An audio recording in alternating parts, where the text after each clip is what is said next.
আজকে করবো আমি কাঁচকলার খোসা বাটা। আজকে করবো নতুন রেসিপি কাঁচকলার খোসা বাটা। কাঁচকলাটাকে আমি রসুন কাঁচা লঙ্কা দিয়ে বেটে রেখেছি।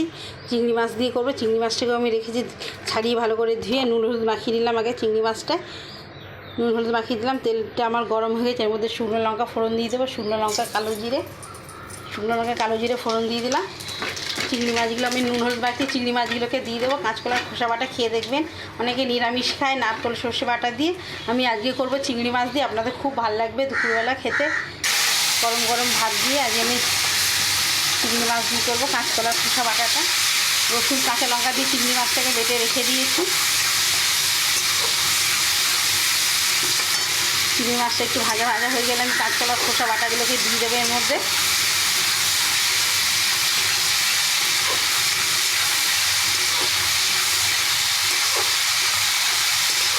হয়ে গেছে, আমি এর মধ্যে দিয়ে দিলাম কাঁচকলার খোসা বাটাটাকে। রসুন কাঁচা লঙ্কা দিয়ে আমি বেটে রেখেছি। এর মধ্যে একটু নুন আর একটু চিনি দিয়ে দেবো।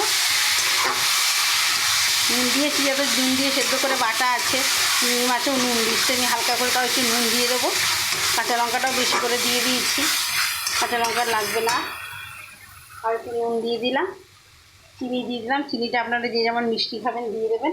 হালকা একটু হলুদ গুঁড়ো দিয়ে দেবো।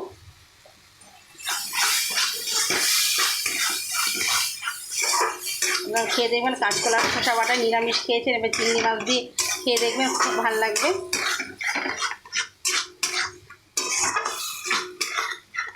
সবাই তো সব রকম খেয়েছেন। আমাদের বাড়িতে আমার মা এগুলো খুব করতো, আমাদের দেশের বাড়িতে আমরা আমি থাকতাম যেখানে এগুলো খুব করতো। থোর মোচা এগুলো করতো খুব, এগুলোকে শাক দিয়ে চিংড়ি মাছ দিয়ে করতো, লতি দিয়ে চিংড়ি মাছ করতো। কাঁচকলার এগুলো বেটে চিংড়ি মাছ দিয়ে করতে খুব ভালো লাগতো। দিদাও করতো খুব ভালো এগুলো, নারকেল দিয়ে।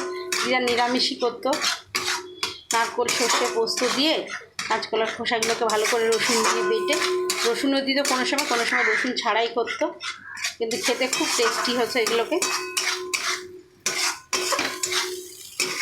গরম গরম ভাত দিয়ে খেতে খুব ভালো লাগবে কাঁচকলার খোসা বাটাগুলোকে।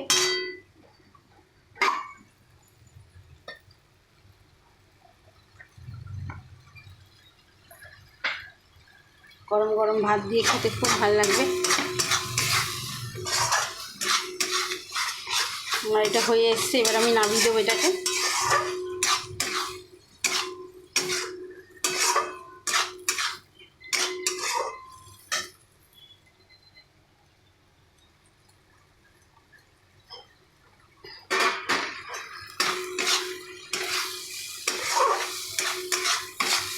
কাঁচকলার খোসা বাটা আমার রেডি।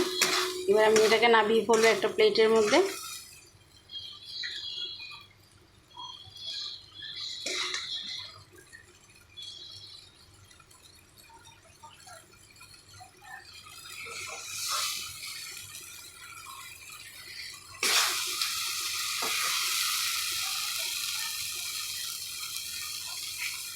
রেডি হয়ে গেছে আমার কাঁচকলার খোসা বাটা। আমি এবার গ্যাসটাকে কমিয়ে দিলাম, এবার আমি নামিয়ে দিলাম। আপনারা যে যেখান দিয়ে দেখছি আমার কাঁচকলার খোসা বাটাটা, আপনাদের ভালো লাগলে শেয়ার করবেন, কমেন্ট করবেন, লাইক করবেন, তাহলে আমার খুব ভালো লাগবে। আপনারা খেয়ে দেখবেন দুপুরবেলা গরম গরম ভাত দিয়ে।